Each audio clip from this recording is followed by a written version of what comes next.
वो एक टैलेंटेड शख्सियत के बारे में है। पाकिस्तान के मुस्तफ़ा फरहान बेग ने न्यूजीलैंड में होने वाले कॉमनवेल्थ पावर लिफ्टिंग चैंपियनशिप में 4 मेडल जीतकर पाकिस्तान का नाम रोशन कर दिया। कॉमनवेल्थ पावर लिफ्टिंग चैंपियनशिप का इनेकाद हुआ ऑकलैंड में, जिसमें 43 ममालिक ने हिस्सा लिया।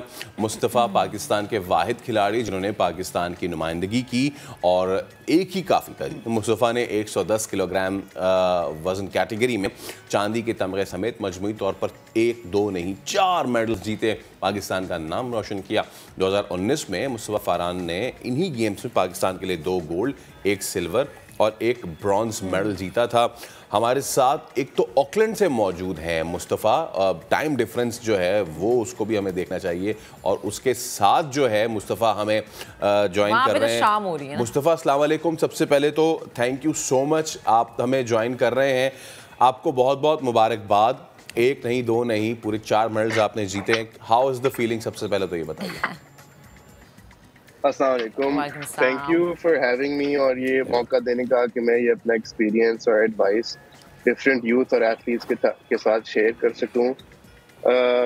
अभी जो एक डेफिनेटली एक हाई फीलिंग है, बिकॉज कल ही जो है मेरा इवेंट कंक्लूड हुआ है और 4 मेडल्स जीते हैं। It was a very tough battle, क्योंकि जो वेल्स का एथलीट था हम बिल्कुल टो टू टो जा रहे थे, और कुछ मेरी मिस कैलकुलेशंस की वजह से और कुछ उसने out of the blue achieve करके वो उसने मेरे से एज ले ली।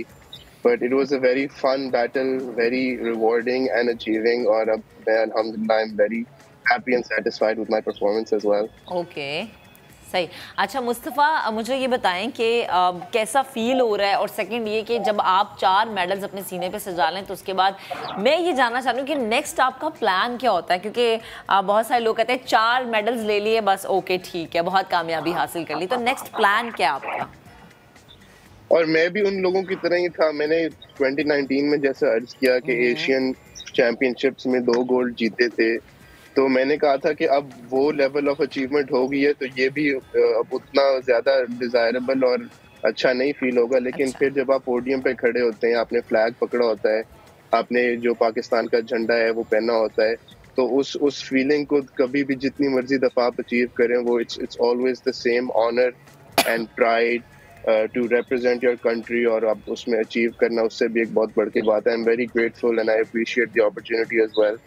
और प्लान इसके बाद देखिए अनश्योर है, स्पोर्ट डेवलपिंग स्पोर्ट है, रिसोर्सेज भी लिमिटेड हैं, बट प्लान पर्सनल लेवल पे तो यही है कि मैं I keep training, I keep working hard, consistent रहूं, इंजरी फ्री रहूं, और जिस तरह एशियंस और कॉमनवेल्थ में अचीव किया है ये दोबारा अचीव कर सकूं, और इंशाल्लाह वर्ल्ड चैंपियनशिप तक भी पहुंच सकूं। माशाल्लाह फरहान, आपने एशियन पावर लिफ्टिंग की बात की जो कि मंगोलिया में जब हुई थी, उसमें आपने नया रिकॉर्ड भी सेट किया।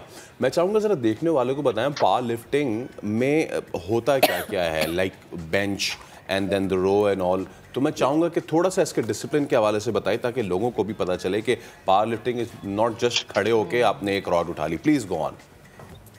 जी ठीक है। So oftentimes people powerlifting और weightlifting को confuse करते हैं। They're different sports, लेकिन under the same umbrella of strength sports. Powerlifting एक ज़्यादा static है, लेकिन बहुत ज़्यादा weight involved होता है। 3 main disciplines होते हैं, squat, bench press और deadlift, और whoever can जो सबसे ज़्यादा weight उठा सकता है उसका total किया जाता है, और फिर ये 4 medals बनते हैं जो आप जीत सकते हैं। तो जैसे बताया कि स्टैटिक स्पोर्ट है, बहुत ज़्यादा वेट इन्वॉल्व होता है इसमें कंपेयर टू वेट लिफ्टिंग, और इसमें फिर ऑब्वियसली इंजरीज का चांस भी ज़्यादा होता है। ट्रेनिंग बहुत इंपॉर्टेंट है, health management, injury management power lifting में बहुत ज़्यादा इंपॉर्टेंट है। अच्छा, मैं देखने वालों को ये भी बता दूं कि इस वक्त जो हमारे पास फुटेज चल रहा है 3 डिसिप्लिन्स की ये होती है। One is squat, other is bench, और तीसरा है डेडलिफ्ट। इस वक्त जो फुटेज चल रही है ये तो सबको पता है कि ये बेंच है, यानी कि आप एक बेंच पे और उसके बाद एक जिस तरह बेंच प्रेस लगती है वो आप लगाते हैं। इसके अलावा डेडलिफ्ट होता है कि जब आप खड़े होते हैं, और अब जो हम जो फुटेज चला रहे हैं दैट्स स्क्वाट, यानी कि जो उठक बैठक वाली पोजीशन होती है उसमें आप जाते हैं और स्क्वाट लगाते हैं, और जो आखिरी होते हैं दैट्स डेडलिफ्ट, जो कि आपका जो बाबल होता है वो आपके सामने होता है। अच्छा मुस्तफ़ा, प्रेपरेशन में कितना आपको टाइम लगता है? हमारे यहाँ क्या सहूलियात हैं इस डिसिप्लिन ऑफ स्पोर्ट्स में? प्रेपरेशन तो सर ईयर राउंड होती है. You have to be preparing for different competitions पूरे साल. कुछ स्पोर्ट्स की तरह जिनमें ऑफ सीजन ऑन सीजन होता है, इसमें हमारे पास नहीं होता. We are always on season. हम हर वक्त ट्रेनिंग कर रहे होते हैं. उसमें जो पीरियडाइजेशन होती है हम डिफरेंट वेट्स के साथ करते हैं, क्योंकि ऑब्वियसली हमारी बॉडीज आर्ट सूटेबल कि हम हर रोज 250-300 किलो के स्क्वाट या डेडलिफ्ट लगाएं. तो you have to plan your training well. और उस हिसाब से फिर आपने, लेकिन training is always year round. उसके साथ आपकी diet, sleep, nutrition is also very important. Resources Pakistan में अवेलेबल जरूर हैं. आई विल से कि लिमिटेड है, एंड आई थिंक इसमें एक अपॉर्चुनिटी टू एक्सप्लोर है अगर हम इसमें कुछ इन्वेस्टमेंट डाल सकते हैं. रिसोर्सेज हमारे पास जो मेन नेशनल जिम है वो लाहौर में है, जहाँ पे पाकिस्तान पावर लिफ्टिंग फेडरेशन और वेट लिफ्टिंग फेडरेशन दोनों इकट्ठे ट्रेन करते हैं. They have some decent equipment. Coaches का स्टैंडर्ड भी अच्छा है, लेकिन एक कंसिस्टेंट पॉलिसी आनी चाहिए जिसमें एक कंसिस्टेंट नर्चरिंग एथलीट्स की हो सके एक प्रोग्रेसिव लेवल पे, ताकि वो फिर इवेंचुअली इंटरनेशनल लेवल पे जाके अचीव कर सकें. कैंप्स वगैरह जरूर लगते हैं, बट आई बिलीव कि ये कंसिस्टेंट होना चाहिए और थ्रू आउट द ईयर जो एथलीट आइडेंटिफाई करते हैं फिर आप उनको प्रोग्रेस भी करें, नर्चर भी करें, ताकि वो इवेंचुअली जाके कुछ जीत सकें. सही. अच्छा फरहान, मुझे ज़रा अपना डाइट के हवाले से ज़रा बताएगा, क्योंकि अमूमन लोग समझते हैं कि वेट लिफ्टर्स जो होते हैं वो ज़्यादा खाते हैं. ज़्यादा वजन उठाने के लिए ज़्यादा खाना पड़ता है, या फिर आप लोग अपनी डाइट को कैसे मैनेज करते हैं? ये मिसकंसेप्शन है. ज्यादा खाना नहीं पड़ता, बिकॉज आपने at the end of the day अपनी वेट कैटेगरी में आना होता है. अच्छा. तो डाइट आपकी जरूर मतलब एवरेज पर्सन से ज्यादा अच्छी होनी चाहिए. उसमें आपका प्रोटीन इंटेक रिलेटिवली हाई होना चाहिए. माइक्रो न्यूट्रिएंट्स, विटामिन्स जो हैं you have to maintain them, क्योंकि ये स्पोर्ट बहुत हैवी होती है आपके जॉइंट्स और मसल्स पे. तो you have to make sure कि जो विटामिन्स और मिनरल्स बॉडी में है, water content, sodium content, that's up to the mark, ताकि आपको इंजरी ना हो, क्रैम्पिंग ना हो. और वैसे डाइट में आपका protein intake should be very high. तो मैं अपना प्रोटीन ज़्यादा डेयरी और मीट से लेता हूँ. कुछ लोग जो वेजिटेरियंस और वीगन्स होते हैं वो डिफरेंट कंटेंट से भी अपना प्रोटीन पूरा करते हैं.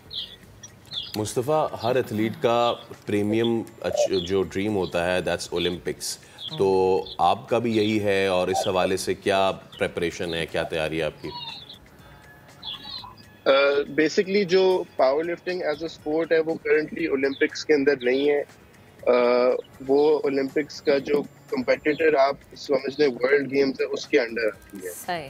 तो world games is the biggest event जो होता है पावर लिफ्टिंग में. जैसे दूसरी स्पोर्ट्स भी होगी, रग्बी होगी, स्क्वॉश होगी, जो ओलंपिक्स में नहीं है, they come under the umbrella of the World Games association.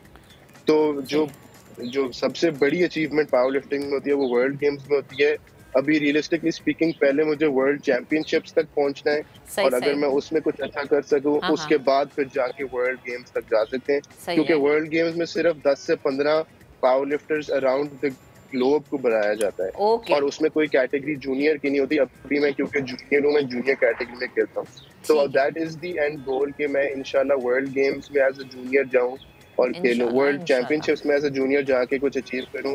And beyond that if I keep training तो मैं फिर वर्ल्ड गेम्स में भी इंशाल्लाह टारगेट कर सकूं. इंशाल्लाह. Mustafa, thank you so much, आप हमारे साथ मौजूद थे. आपने हमें, और यकीनन वहाँ पे तो शाम हो रही है लेकिन यहाँ पे मॉर्निंग है, तो हमने सोचा कि मॉर्निंग में एक अच्छी सी पर्सनैलिटी से आपकी मुलाकात करो.